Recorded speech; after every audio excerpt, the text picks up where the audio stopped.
TikTok isn't often used as a legal advice platform, but one Sydney lawyer is quickly changing all that. Check this out. Do this if you get into a fight on your night out. Do not throw the first punch. Assaulting someone is illegal unless it's done in self-defense.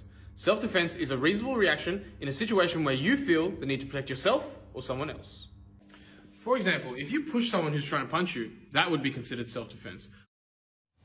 Interesting, isn't it? Criminal lawyer Raymond Zai's advice videos have gone viral and he joins us now. Raymond, good morning to you. Morning. Why TikTok as your platform for this?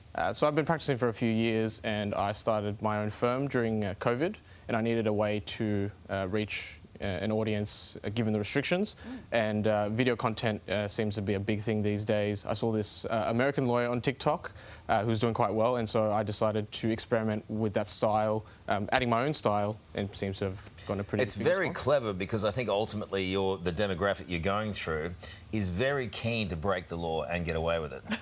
I wouldn't say that. I would say... So let's look at the topics then. What to do in a fight? Yes. What do you do?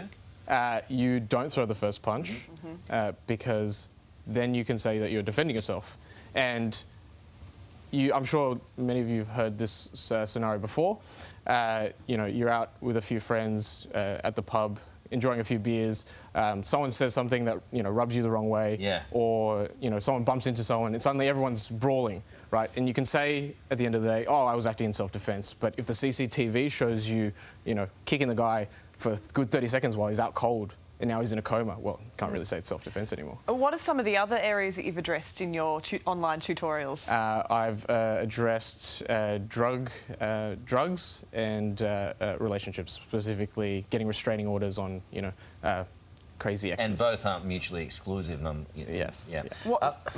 Go on, Sylvia. Well, I was going to say, what's your advice around the restraining orders? The restraining orders, if there's a restraining order in place that says you can't contact your ex, no matter how much she says she loves you and wants to get back together, you can't contact her.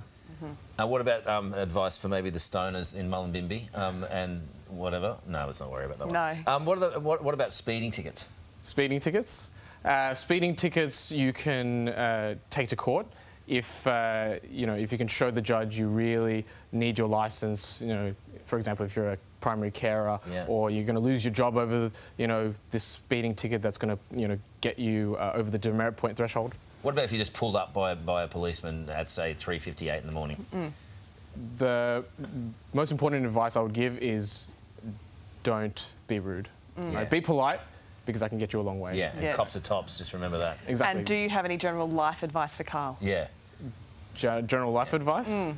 Be nice to cops. Good. Yeah, I am. That's it. He always is. I'm an ambassador. Don't worry about that. Raymond, thank you. Thank you. Really appreciate your time. Just ahead.